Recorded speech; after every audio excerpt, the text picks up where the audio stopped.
In fact, it has two benefits. You know, initially when the rollout was coming out, it was solely to ensure that we fight crime. And indeed, we've seen those results. We've seen areas where these high masts have been rolled out, a big reduction of crime. But also there is a byproduct. I'm sure those who've done chemistry know that sometimes when you are, mixing your chemicals, there's a byproduct that comes out. And that has been economic activity. We've noticed over some time that these solar high masts have also given an opportunity to entrepreneurs to continue running their businesses, up until late into the night.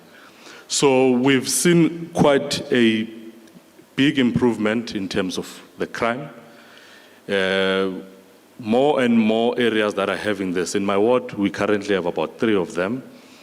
We targeted the hotspots, and we've seen the improvements around the hotspots. And we are quite grateful, Executive Mayor, for this particular program. And we are hoping that as we continue to have these rollouts, it will be one of the tools that the city will be using in terms of fighting crime. But also, it's also another way that we're ensuring that even during what we call load shedding and also load reduction, because our areas still, have this issue of load reduction, Executive Mayor. But during the time of load reduction, when we have these high masts, we are then able to mitigate this issue of darkness. People are able to move and come back to homes from work because the streets have lights. But also we are starting to see the trickling in of those, street lights that use solar. They quite assist us a lot, Chief Executive. And if we can have more and more of those rollouts, they will indeed assist us. But to further emphasize the importance of this entity, I think we need to have city power for a very long time within the city. The sustainability of city power, the growth of city power, it's very important to us. It will play a central role in terms of our economic development. As the previous speakers did indicate, that for any city or any economy to grow, the energy part is super important. That's where the center of reindustrialization and all the other things begin. So we're grateful as communities around Soweto and other areas in Johannesburg that we've got this high mast. And indeed, City Power must continue doing the great work. Thank you so much.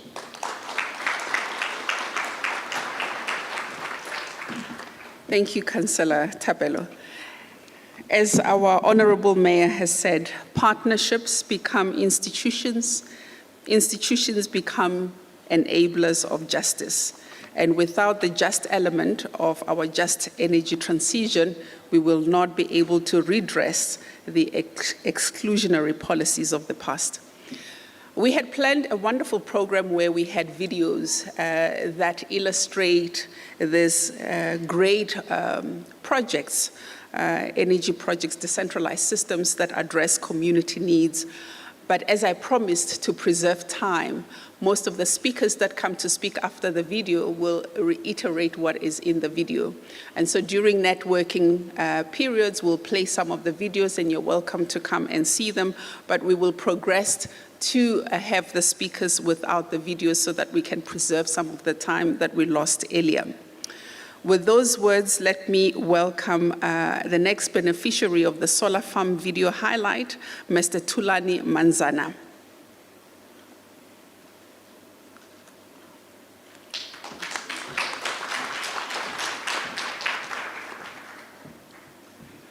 Greetings to everyone. I greet the councillor, the executive of City Power, and everyone who's around. My name, I'm Thulani Manzana. I'm one of the members or communities that have received the microgrid solar energy from City Power. The first solar energy, which is in Alexandra. And then It developed our land, it made us to survive, because we stayed in the jungle there in Alexandra. There's a place called the jungle.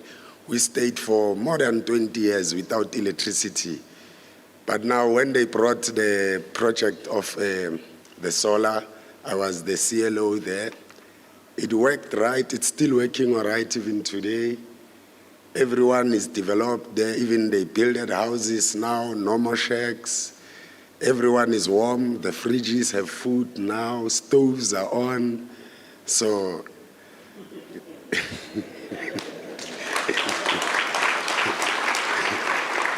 so give thanks to City Power a lot with their initiative, and we hope they're gonna help the whole South Africa with that. Thank you, I have no much.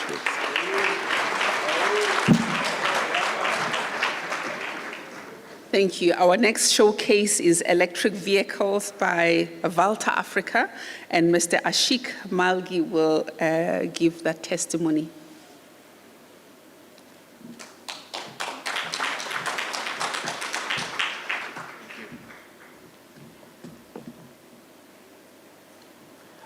I have a presentation that's being broadcast. Good morning, ladies and gentlemen. It's an honor to stand here at the Energy Indaba amongst people shaping South Africa's energy future. I'm Ashik Malgi, co-founder and director at Volternative Energy. Our mission is simple but bold: to lead South Africa's shift towards cleaner, smarter, and more accessible mobility. Today, I will share how our journey at Volternative reflects the broader transformation underway across the global energy landscape. Is it available? I'll just give you a second until the presentation's on.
in action.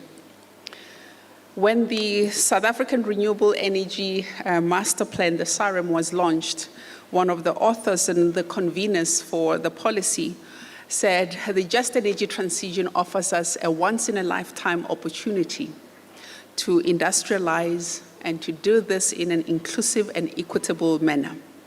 Some of these technologies that City Power is pioneering with partners are beginning to set the foundation to catalyze ecosystem collaboration to achieve exactly that, a once-in-a-lifetime opportunity to industrialize with inclusivity and equity and justice in the center. The EEDSM Schools Competition is an annual initiative by City Power and the City of Johannesburg that encourages high school students to develop innovative solutions for energy efficiency and sustainability. The competition involves learners from non-fee paying public high schools in Johannesburg, who enter through various categories such as posters, short films, and creative models made from recycled materials. Our youth are in a dire need for motivation, for inspiration, but for also to witness us as their leaders centralize their well-being and their inclusion in our economy. I would like us to stand and welcome our student beneficiary. Let's show them they are truly the center of our economy.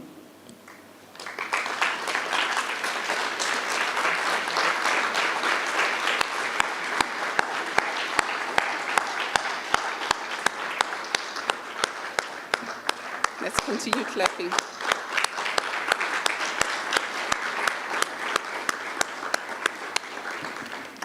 Thank you.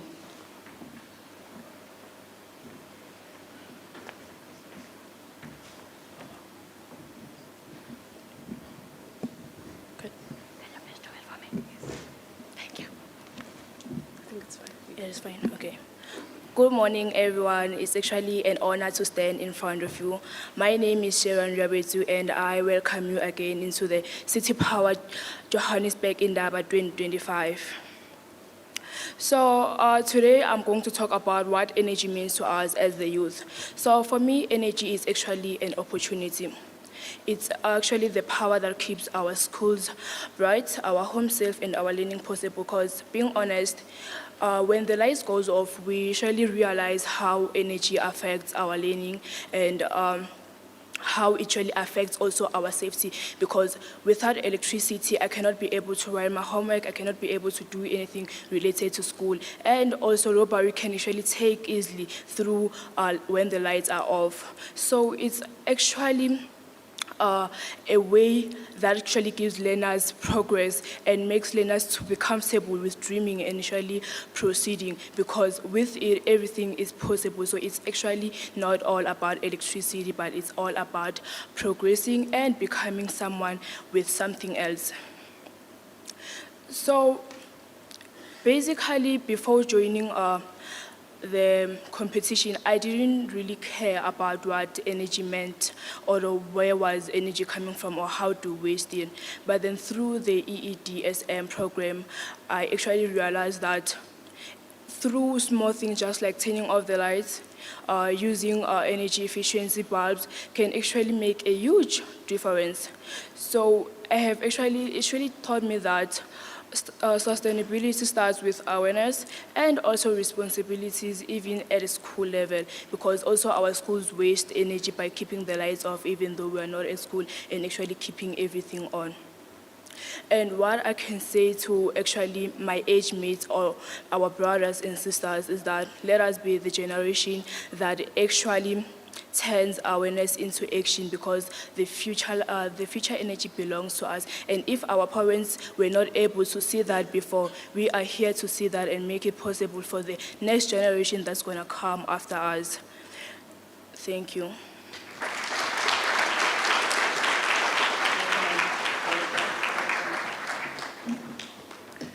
Absolutely fantastic. I always give this example. Let's give her a hand. I always give this example that if many of us sitting here were to be asked to define the value chain of a teaspoon, we would probably struggle. Correct? Or a value chain of a pen. Yet we use these two things every single day, and it's across the globe. Why am I saying this? Creating awareness and exposing our young people to how energy is generated and how they can contribute to their country's national sustainability goals is quite important. We are now heading for our tea time. I have promised to preserve some minutes, and I am going to ask you to please return at 11:10. I would have saved us 20 minutes from the time that we have lost. So please enjoy a tea time, and as you enjoy tea time, the products and the innovations that the youngsters created are on display. So take the time to see what our youngsters are doing under the auspices of the city and City Power. Thank you. See you at 11:10.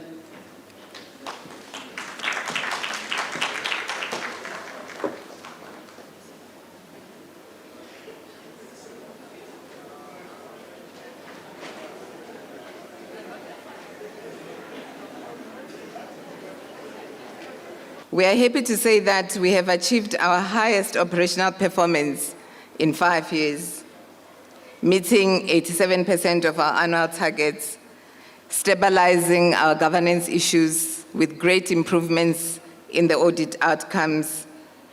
And we believe through these efforts, we are restoring the confidence in our systems. Back in 2022, we committed to 5 focus areas, and most of those commitments have been met or are well underway. In this day-to-day, we will outline our progress and plans in each of these focus areas. We'll briefly indicate what we have done, what we are doing, and what we plan to do as we continue our transformation from a power distributor to an energy innovator. We are diversifying our energy mix. We are reducing our over-reliance on Eskom. We pledged to diversify Johannesburg's energy mix and reduce reliance on Eskom. We are happy to say that through the Municipal Independent Power Producer Program, at this point, through various service providers, we have secured over 260 megawatts of new generation capacity. We have about 204 megawatt hours of battery storage, and we've also commissioned the 5 solar farms as indicated earlier on by the board chair. Projects such as the Shalazile and Vukani microgrids have electrified over 1,300 homes. We have also begun integrating electric vehicles into our operations, supported by our own solar power charging infrastructure. We will continue to expand on renewable energy integration by onboarding additional IPPs and scaling community and rooftop solar generation across the city. Our goal remains to ensure energy independence. At that time, in that energy endeavor, we spoke of the infrastructure backlog that we have. And we're making a call to the private sector to partner with us and to assist us in terms of funding.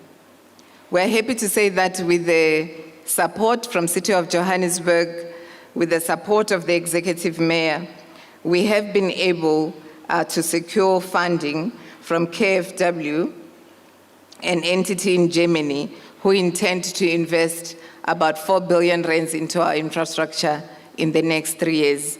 And that investment started this year, July 2025. This investment, combined with the expansion of our intelligence systems, position us to build smarter, more reliable, and more responsive grid. We are also here today to say that we intend strengthening our partnership with customers and industry on embedded generation and wheeling. We now oversee more than 1,000 small-scale embedded generators. and we've integrated about 63 megawatts of distributed renewable energy. With wheeling tariffs in place, City Power is facilitating trading across our grid and enabling our customers to become producers and partners in our sustainability. As we look ahead, we will scale rooftop solar, we'll introduce dynamic tariffs, and we are intending to expand the wheeling frameworks to attract investment and innovation in our city. Partnerships will remain central to us, partnerships with our customers, with the IPPs, with the communities that we serve. We do have an issue when it comes to protecting our infrastructure, and we do make a call to the communities that we serve to partner with us to protect our infrastructure. But we are also happy to say that through the partnerships that we've had, there have been several arrests and convictions to make sure that those who vandalize our infrastructure are brought to book. At the heart of this energy transition is our customers. Our customers are more than recipients of our electricity. They are co-creators of our energy future. From small businesses embracing solar to households participating in load shifting and energy-saving initiatives, our customers are active participants in the energy ecosystem. As City Power, we are committed to listening, to engaging, and to co-designing solutions with the people that we serve. We're expanding platforms for customer feedback, and we will continue to invest in service, improvement in digital channels, and in inclusive communication. Every strategy we implement, every innovation we deploy is with our customers in mind, because a successful energy transition must work for everyone. This Energy Indaba is about us reaffirming those partnerships. To yourselves, our service providers that are in the room, our communities, and our customers, you are the center of everything that we do. Our mission is simple yet profound: to keep Johannesburg powered and its people empowered, as the Executive Mayor indicated earlier on. The lights of Johannesburg must do more than shine. They must inspire all of us to do more, to be better for our country. I thank you, and we wish that the next 2 days will definitely be meaningful for all of you. And we are here really to listen to yourselves and to gather those nuggets of wisdom that will go back and ensure that we serve our people better. Thank you.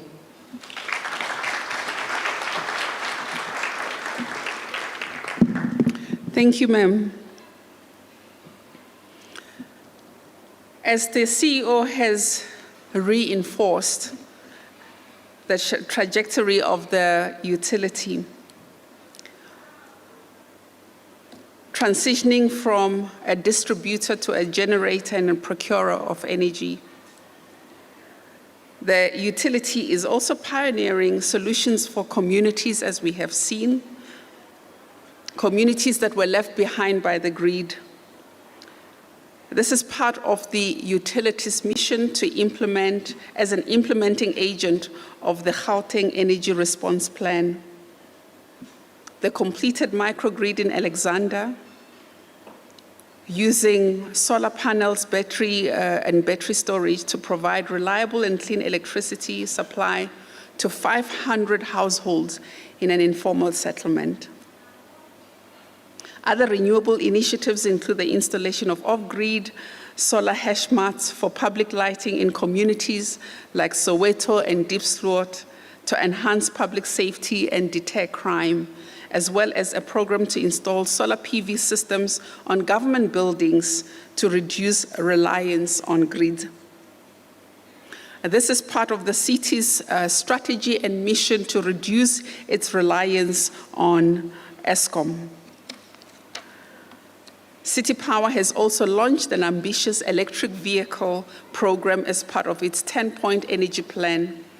The initiative involves replacing the utility's own fleet of diesel-powered operational vehicles with EVs, and more significantly, building out a city-wide public EV charging infrastructure. With this backdrop, let's welcome Prof. Vali Padiachi, our guest speaker, who's going to speak on energizing the future, electricity security, economic viability, and sustainability with battery energy storage systems and vehicle-to-grid innovations. Prof, over to you.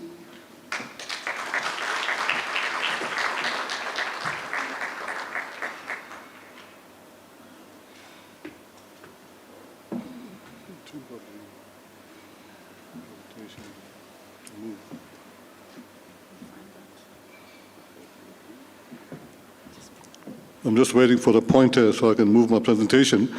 The program director, the executive mayor, probably is still outside at interviews, the chairman of the board of directors, board members, the City Power executive team, ladies and gentlemen, Sunny Bonani, Dumalang, good morning. And as they say in the classics, all protocol duly observed. Now, before I start my presentation proper, the City Power, I always consider it to be my alma mater. And I'm just looking around the room. I think Mark Smith and I were together at the first EXCO when City Power was formed, first board actually, in the early 2000s. So I was a bunch of, part of an executive team.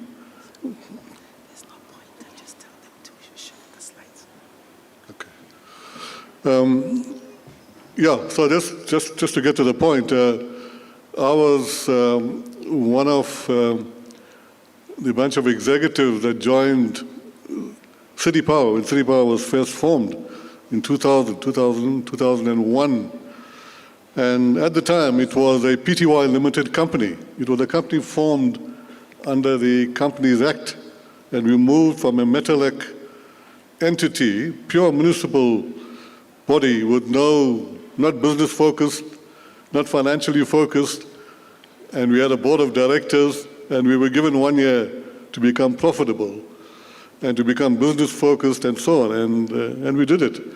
But the point I'm making is that my best experience was from City Power, and I still fly the City Power flag very, very high. In fact, City Power at the time was being mooted as one of the reds in the country, if you recall, in terms of the EDI restructuring. And probably we're getting back there now in terms of the new restructuring. So well done to City Power. There are challenges, but it's not the end of the road, and keep the flag flying quite high. Right, in terms of my presentation, and maybe you can start. It's going to be difficult because I've got to keep on telling you to move the slide. I would have preferred a pointer. But let's get to the first slide, the opening slide.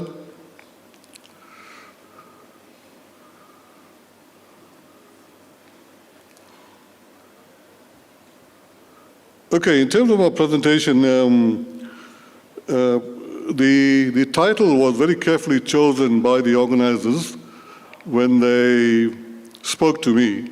So what I'm going to cover is obviously to focus on the title, but I'll cover a broad perspective, from a strategic perspective of what's happening in the country in terms of the core areas. But of course, focusing on power storage and vehicle to the grid scenario.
the escalating poverty and inequality, and also the astronomical increase in the price of electricity. What are we doing about that? And then I'll talk about the competition market landscape. You know, for the first time in the history of South Africa, we are going into an energy market in April next year. So I'll talk about that, then the path forward, and then I'll conclude with the call to action on energizing the future. Now, I normally don't do this. I don't go through every item. I'm just waiting for the technology to work. But I'm still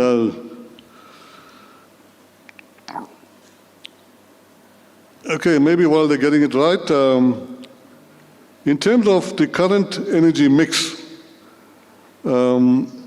if you, as was presented by Dr. Ramakopa 2 Sundays ago,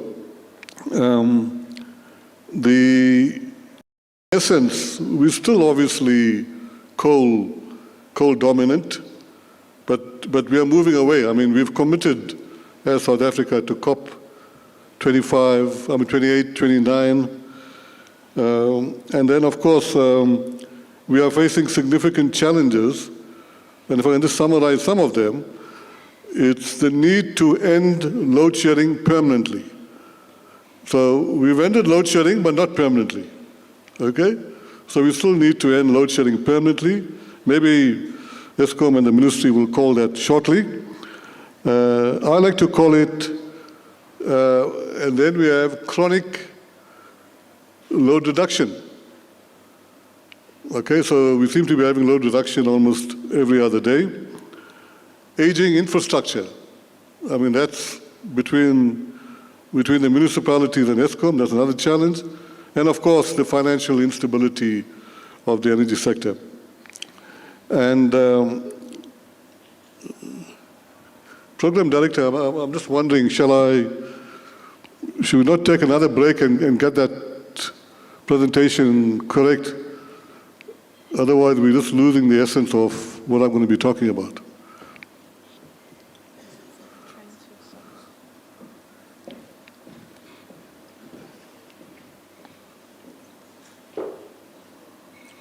Okay, and then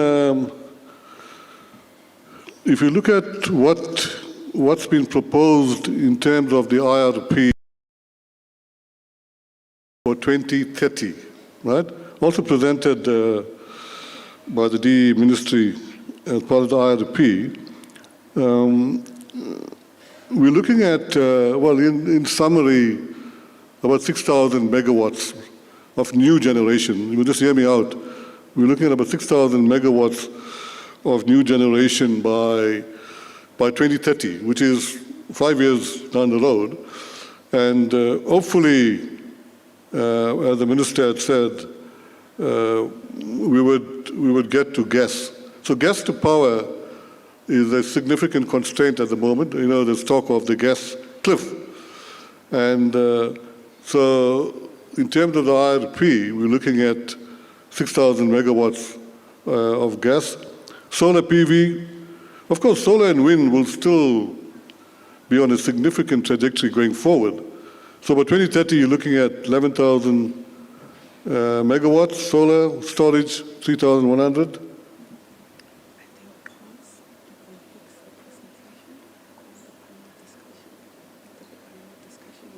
Yeah. Okay, I'll just hand back to the program director. Thank you.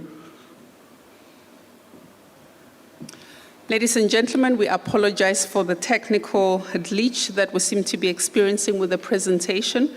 To preserve the integrity of Professor's presentation and to ensure that you don't lose on the essence of what he wants to deliver, we are going to move to the next part of the program while they fix the system so that he can deliver his presentation with comfort and we can share in the insights that he wants to deliver, supported by. Are we good? All right, look at me, preparing all that beautiful speech. Please proceed. I think it needed the intervention of the program director for that to happen. Thank you very much.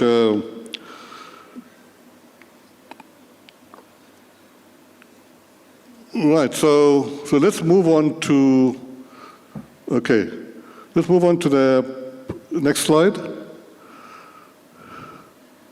Next slide. I think I covered that. Next slide. Maybe the next one. Okay, now if you look at that slide, that talks to, also from the IRP now, I purposely stuck to the IRP information or data because then I can't go wrong. And I won't be accused by the media of putting my own views in terms of that. So that's from the ministry and from the presentation. So in terms of 2039, which is what, 14 years' time, you're looking at nuclear, proposed new capacity. I'm just giving you this perspective to see where the country is moving, right? So you'll see there's nuclear of 5,200 megawatts. Okay, maybe let me take a step back. On the extreme left-hand side, pity I just don't have a pointer, but you'll see that by 2039, if the plan works, well, according to the plan, we should be getting 105,000 megawatts. That's 105 gigawatts of new generation capacity.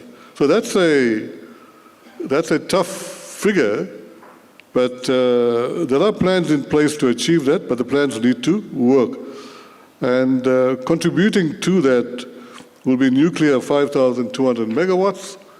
And nuclear, as you know, is the second most greenest technology to hydro. And the theory, not the theory, the research is telling us that you cannot achieve net zero 2050 targets only with solar and wind. You've got to have another green technology, and that green technology is nuclear. And seemingly, we are looking at small modular nuclear. And then solar PV would be 25,000 megawatts. Distributed generation would be 16,000 megawatts. Storage, 8,500. Now storage includes pump storage and battery storage. Gas, and hopefully we can find it very quickly, 16,000 megawatts. And wind, 34,000 megawatts. Now nuclear, I mentioned 5,200 megawatts, but there's an aspiration of getting to 10,000 megawatts. So why I spent a few more minutes on this is that in 14 years' time, 2039, if the plans work out, you remember the A-Team, about 20 years ago, there was a TV program called the A-Team, where the plans had to work. So we're back in that situation. And if it works out, we should have 105,000 megawatts more on the grid. Next slide. Right, now the energy trilemma, which forms the basis of the just energy transition, of the sustainability scenarios globally, fundamentally covers those three areas: sustainability, affordability, and reliability. So the just energy transition or the energy transition globally is underpinned by those three aspects. Now, I alluded to early on that if you look at South Africa, Africa, maybe Asia, the discussions highlight the need to include energy equity. Now, bear in mind that Africa and Asia, the majority of the people generally are poor. Unlike first world countries where the majority are middle class and rich. So the policy imperatives have to be different. Now, if you look at energy equity, it addresses disparities in energy access and consumption. So that is why in South Africa, Africa, maybe Asia, access to energy is quite critical. It's not a problem in the first world countries. And that's why And we can move to the next slide. We talk about the energy quadrilemma. And our Minister of Energy and Electricity, Dr. Ramakopa, I would argue, is quite passionate about this. Actually, I think he actually talked a lot about the quadrilemma aspect. So there's a fourth leg. And the fourth leg is the socio-economic development. It means that the traditional energy trilemma, we just add socio-economic development. And why that happens is obviously, as I mentioned, there's lots of more poor people. The energy poverty is quite significant. And so there's a need to have a fourth leg. And also Dr. Ramakopa talks often about that the transition is different for every country. If you accept there's about 255 countries in the world, each country has its own transition. They have their own local challenges, the local strengths and weaknesses. So you cannot have one brush painting every country. You can have certain principles, but each country has to have its own transition. And I think we're gearing for that. So from a South African perspective, I think the quadrilemma approach is a significant move direction. So it is an holistic approach that we need to factor into our thinking. Next slide. Right, now this is where I get to talking about specific core items that the country is focusing on. So fortunately, we've come away from the rampant levels of load shedding that's being reflected in the graph. So you can see there, those bar graphs, those Manhattan graphs, 2022, 2023, literally went through the roof, came down 2024, and then 2025, we're literally touching the x-axis, okay? So load shedding as an add. So now we're talking in the past tense. We're not talking in the future tense. Became a household form in South Africa market. I remember my grandson used to remind me every morning about load shedding. I mean, it had a psychological impact on people's psyche, you know? And, you know, whenever we heard that load shedding was stopped or there was no load shedding, we felt very happy. I mean, I was very close to that initiative of resolving it. But even I was affected psychologically, you know. Even to have that few hours of relief, psychologically it had that impact. So I would argue that from that point of view, it was really what you call quite debilitating. So it had economic implications. I mean, it decimated the economy. And fortunately, we've recovered that. I'm also quite happy that I heard yesterday that South Africa has been removed from the grey listing. You know, that was another debilitating factor. So we're no longer a grey listed country. So we can get better funding rates and all of that from international investors. And it comes at the right time. Of course, the householders face significant challenges. And I mentioned to you, socially, it caused a lot of frustration, anxiety, and crime. But of course, I can't vouch for that, so I must withdraw that thing about crime. But obviously, in certain cases, it did contribute to that. Next slide.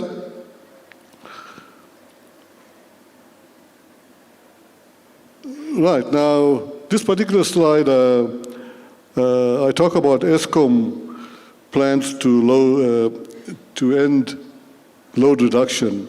But maybe I must just preface that comment by saying, we talk about ESCOM, municipalities and metros are also undertaking initiatives to end load reduction. Now, maybe just for the uninitiated, the difference between load shedding and load reduction is the following. Load shedding is where you do not have enough electricity, you do not have enough electrons to balance supply and demand. So to balance supply and demand at 50 Hertz, you got to shed load, okay? That's very simply. Load reduction is on the other end. You have enough electrons, enough electricity supply, but you need to shed load locally, municipalities and ESCOM supply areas, to protect the integrity of the grid. Because as engineers, we design the grid to withstand a certain load capacity. If you exceed that, you'll damage the grid, you'll damage equipment. I mean, you can see in certain cases we're burning transformers, switch gears, etc. So load reduction is, and it's significant. That is why the ministry, and of course ESCOM's taken that big initiative of trying to come up with that, what you call, drive to, load. Okay, next slide. I'm told I've got 5 minutes, so I've got to just drive, maybe next slide again. Okay, as I indicated that municipalities will or should follow ESCOM in emulating or implementing load reduction. Next slide. Now, in terms of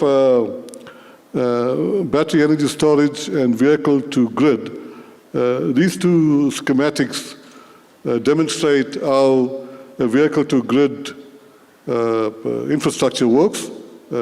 You'll get the slide so you can have a look at that.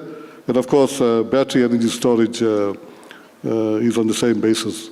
Next slide. Now, the advantages of BESS for South Africa, obviously it enhances grid flexibility, provides backup during outages, and keeps the grid stable. Next slide. Of course, in terms of how the vehicle to grid technology works, there's bidirectional flow, powering the grid, and then it also facilitates the use of renewable energy, and it enables smart control. Next slide.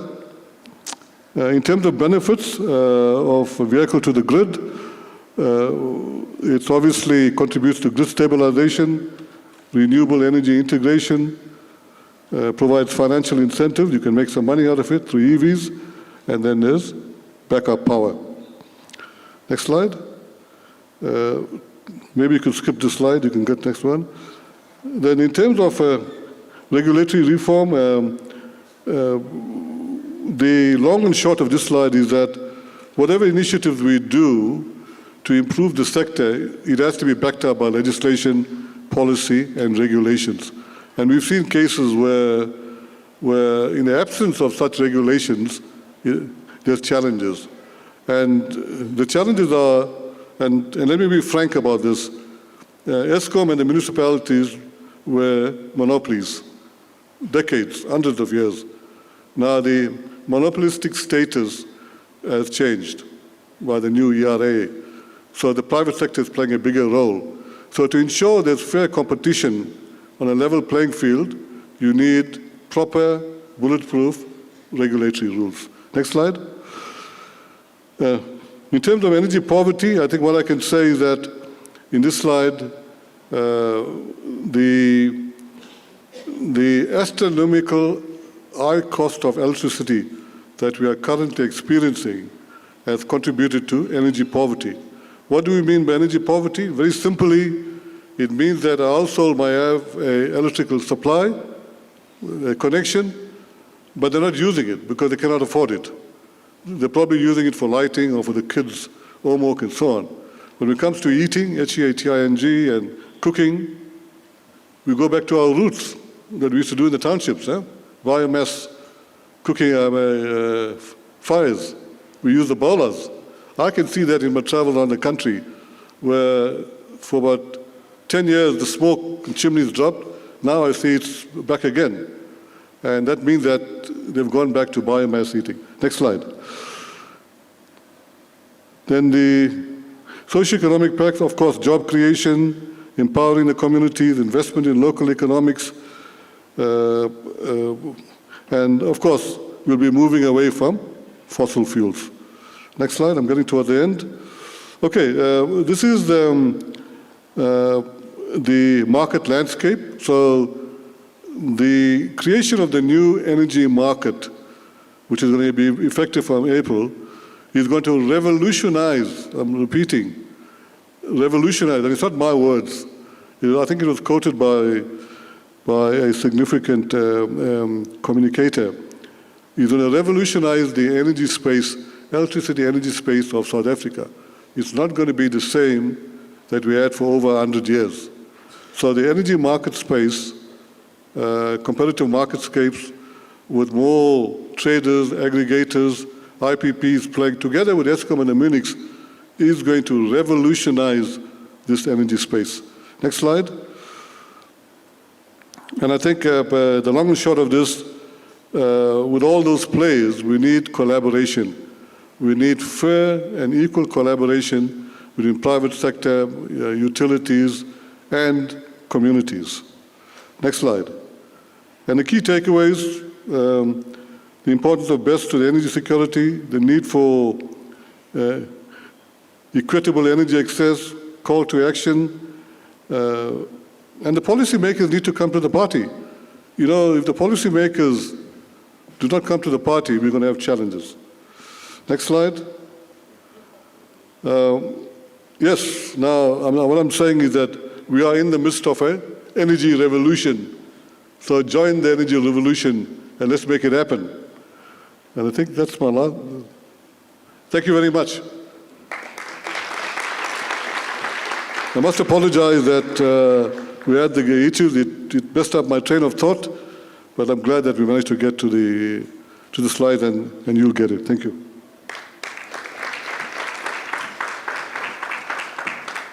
Thank you, Prof. Thank you for that insightful presentation on how different technologies should be and can be integrated in the energy ecosystem to realize and manifest the energy trilemma: sustainability, affordability, and reliability.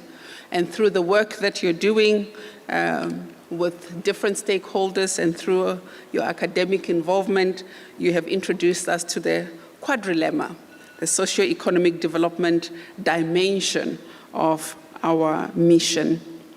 South Africa's energy transition will not be driven by technology and finance alone. It will be enabled or constrained by regulatory reform. For City Power, the shift from a traditional electricity distributor to a modern multi-source energy utility depends on a regulatory environment that is adaptive, enabling, and investor-friendly.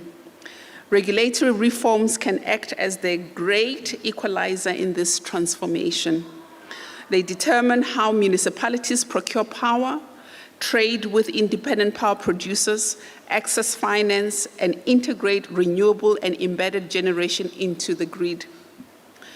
The Electricity Regulation Amendment Bill and the Integrated Resource Plan 2025 together signal a structural shift in the market, one that will open the electricity market and allow multi-buyer and multi-seller models, create pathways for municipal energy autonomy.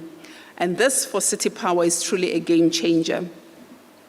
To explore how regulatory reforms or the existing regulatory framework and policy reforms are shaping City Power's trajectory together with other municipal entities, please welcome Dr. Kim Lamont Mbawuli, who will lead the first panel discussion covering regulatory frameworks and policy reforms.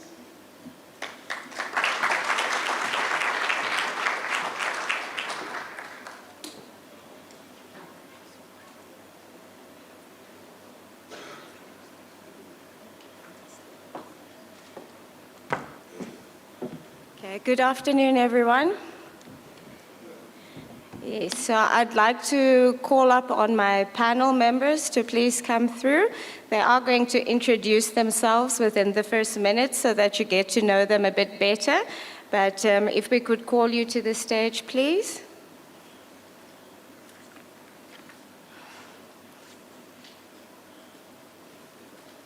So Mr. Mkhize, Dr. Lado, as well as Mr. Thala.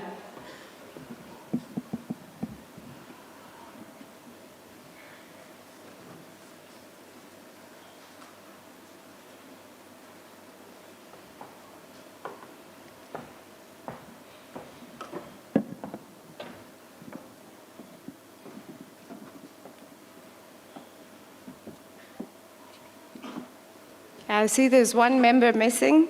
Are they camera shy for the afternoon? Are you here in the room?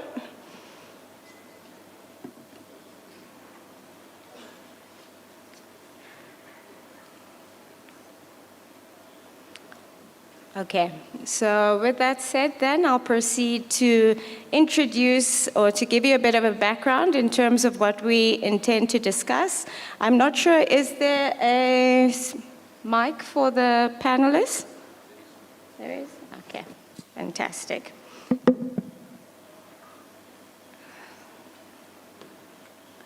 Okay, so as Prof said, currently we're in the energy revolution. So South Africa is really at the juncture of the just energy transition.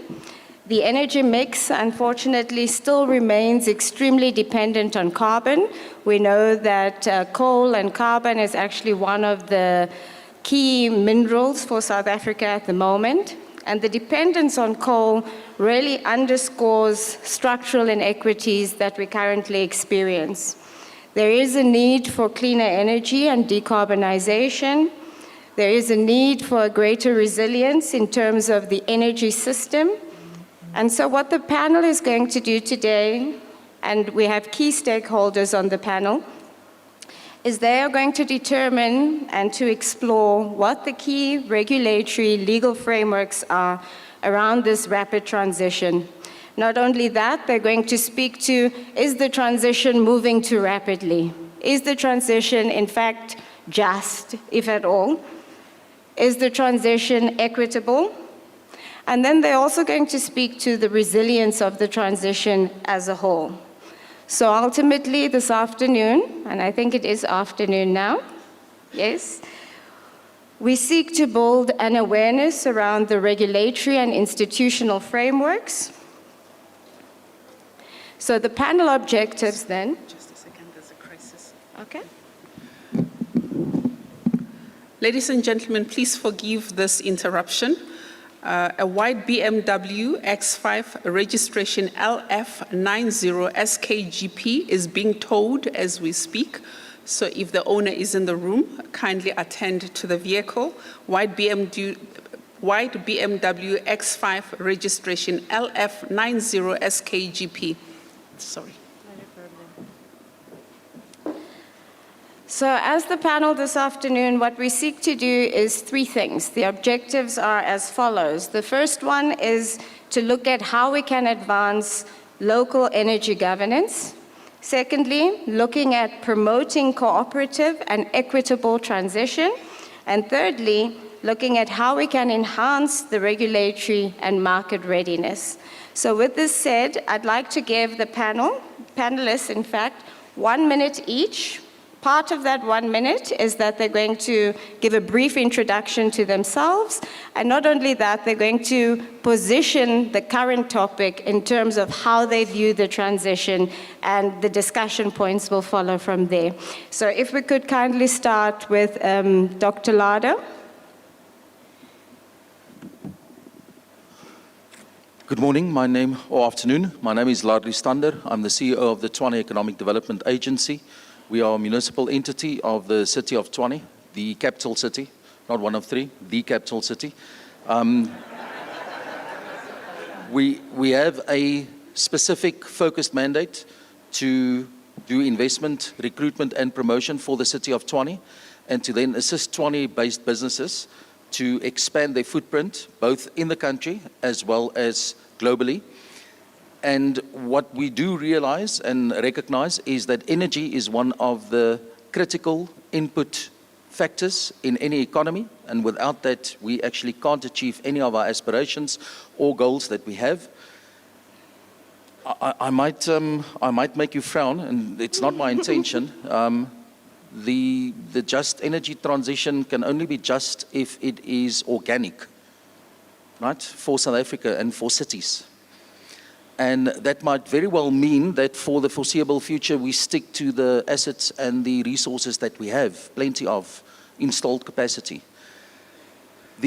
Quite often the element of just energy transition that we don't want to talk about is the pricing of electricity.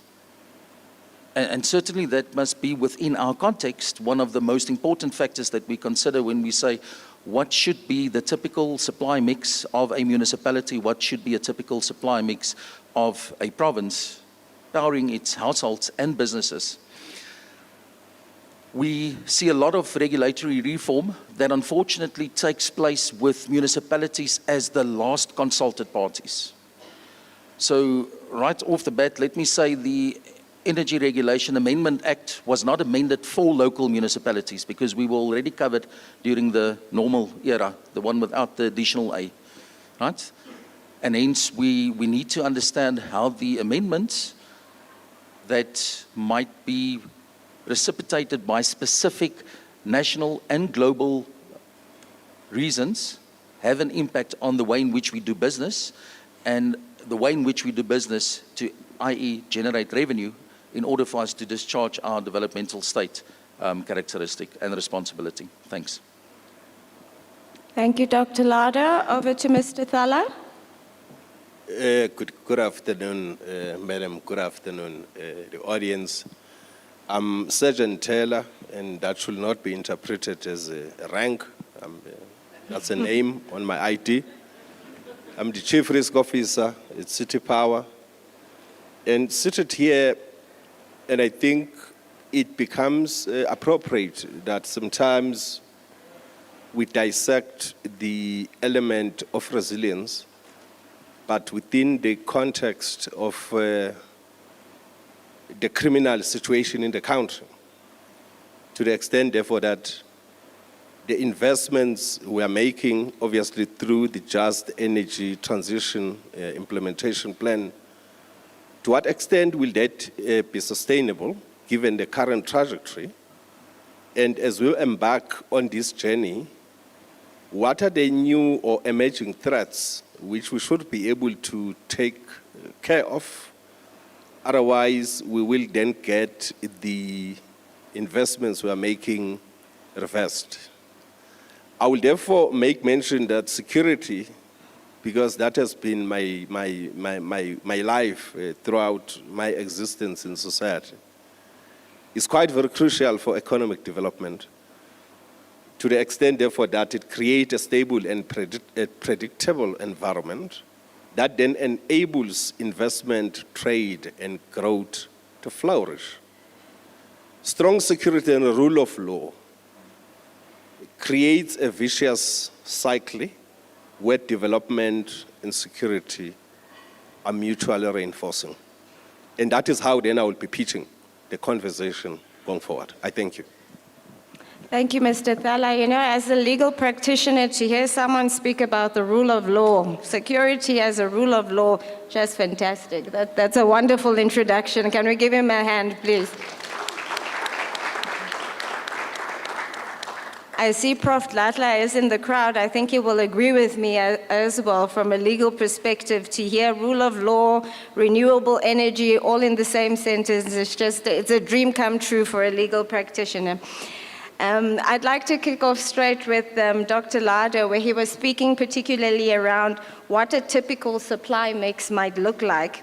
And so in terms of TIDA, I'd like to find out from or Dr. Lada rather, how are they currently leveraging the Electricity Regulation Amendment Act in terms of policy reforms, and how are they currently creating a legal compliant framework vis-a-vis attracting, private investment at the same time. So what is the balance? What is the balance of the energy mix? How are we leveraging that against the Electricity Regulation Amendment Bill, or Act rather? And how are we actually getting private investment in that regard? So let me answer the first part of your question directly. TIRA as a municipal entity cannot leverage the Electricity Regulation Amendment Act. The Act gives us the guidelines within which the city operates. So TIRA works very closely with the City of Tshwane, especially our Energy and Electricity Department, which is currently under National Treasury reforms, and they've been constituted as a business unit within the municipality. That comes with a host of changes in the way in which they operate, in the way in which the revenues generated by that division is then ring-fenced and essentially allocated to functions that should be discharged as part of the licensing requirements and responsibilities of the City of Tshwane. What we have done as a city, we have looked at the landscape and being part of other intergovernmental platforms like SALGA, being part of industry associations like AMEU, we have been, as far back as 3-4 years, been working on and crafting our own policy instruments and frameworks to support the changing environment, because the landscape is changing. The city recently adopted 2 policy instruments, being the embedded generation policy framework as well as the wheeling policy framework, which allows us to be responsive to what private sector investors actually require from the city. One consistent theme that we get from investors is we are looking for less red tape. And what you guys collective or consolidated government is doing, you're giving us more red tape. And as an economic development and investment promotion agency, we are really going to lengths to assist the investor in actually traversing the local, national, and provincial government regulatory landscape in order for them to get into the ground, invest, build what they need to invest, and make their money from it. The wheeling policy framework, as well as the embedded generation policy framework, as legal documents and as legislated processes, have been properly consulted with our broad stakeholders and the public. So there is a natural inherent alignment with the Amendment Act. There are still definitional issues, we believe, as the City of Tshwane, that needs to be firmed up within the way in which we, for instance, define reticulation, because it has a dire impact on how municipalities are supposed to respond to discharging those functions under reticulation as defined by the Act versus reticulation as we previously used to attend to that function. What is clear is the regulatory reforms, especially in terms of the Electricity Regulation Amendment Act. And whilst we added, I think the department missed the opportunity to call it the Energy Regulations Amendment Act, right? And get us properly aligned with what the transition and the energy landscape globally looks like. But what it does do, it has an impact on our ability to make sure that we can earn revenue from the services and the functions that we discharge and that we give to our residents based in our cities at the coalface, in order to actually pay for the cost that we incur to render those services, and to make sure that part of the transition, that those households who have forever not been connected to the grid gets connected to the grid. Because certainly in our minds, a huge measure of success of the transition is if people who have previously not had access to energy and electricity in their homes now should have access.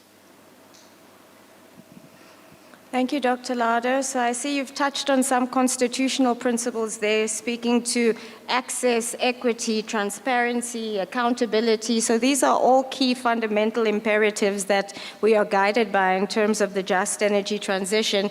So if we are to bring in Mr. Thaler now, who spoke about the rule of law and making sure that there's strong security as well, particularly around dissecting the element of resilience.